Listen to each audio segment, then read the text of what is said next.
Sure, sure. We had a convincing win on Saturday.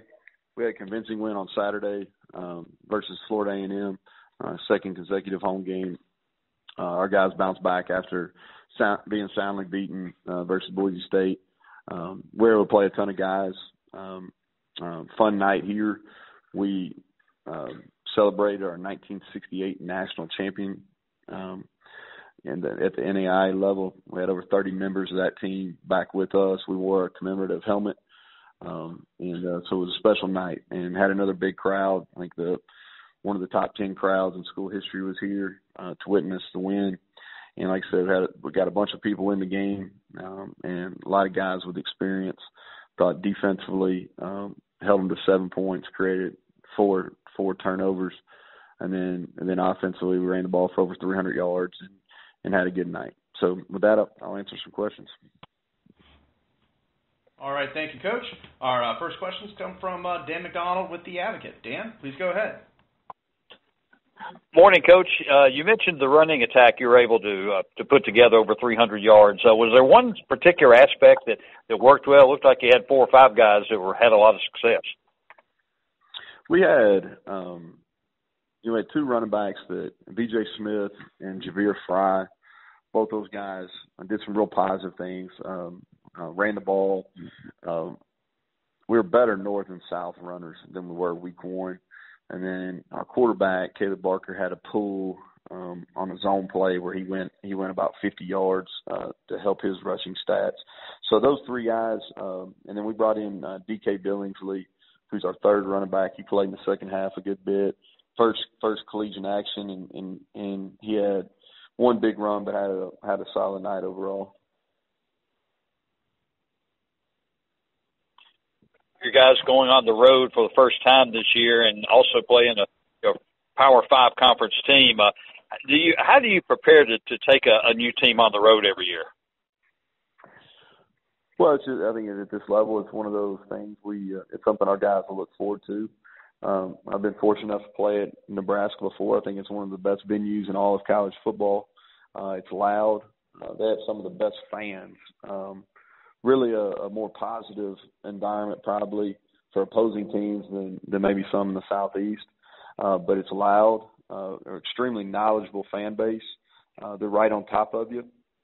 I think it's an earlier kick, but those fans will be ready to go. And I'm glad our staff and our players have an opportunity to play in that type venue. But I'm interested to see how we react. Played Boise, and I feel like Boise is one of the top 10, 12 teams in the country. I think they'll continue to show that as the year goes on. So this is our second high-level opponent. And Nebraska is really talented. They may be the biggest defense that I've ever played against, and that's calling plays in the SEC and the Big 12 as well. I mean, these guys are almost every D lineman they play is above 290 pounds. I don't think they have anybody in their front 7 that's under 240. They've got a 6'4" corner, a 6'2" safety, another safety that's over 6 foot. I mean, just a really long and big group defensively. Then offensively, several skilled guys that have the potential to be game breakers. They have a Stanley Morgan. He's one of the top wideouts in the country. They have another wideout that's one of the best kickoff returners in the country, and Spielman, and then Greg Bell, who was one of the top junior college running backs in the country last year. So they're really explosive, and Adrian Martinez, if he's healthy, he's a true freshman, but I thought he handled himself very well in the game versus Colorado on Saturday. Coach, one more quick question. Your guys have been right at the forefront of the Sun Belt, doing well against peer conferences and Power 5 conferences. The league was 3-0 against Conference USA and went 6-3 last weekend. Does that surprise you any, the early success the conference has had? No, I wish we would have helped the conference in our first game versus Boise. We just did not play very well, and like I said, I think they're probably I think they're one of the better teams in the group of 5. It's not the best team in the group of 5 right now. But our conference is getting better. I think the coaching in our league is extremely high level.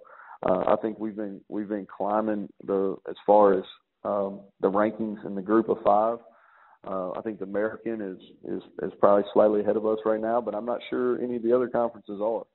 And I was pleased that our league had some solid wins over Conference USA this weekend. I thought the win that Monroe had was huge, and Coastal had a big win, and you can keep talking, but our league is an App. App played well. I mean, their quarterback, I thought he was the player of the week in the conference, and he didn't throw an incompletion. Anytime you do that, it's a pretty good day. So there's quality players in our league. The coaching's at a high level. I think the administrations across the board have made a commitment to Division I football as well.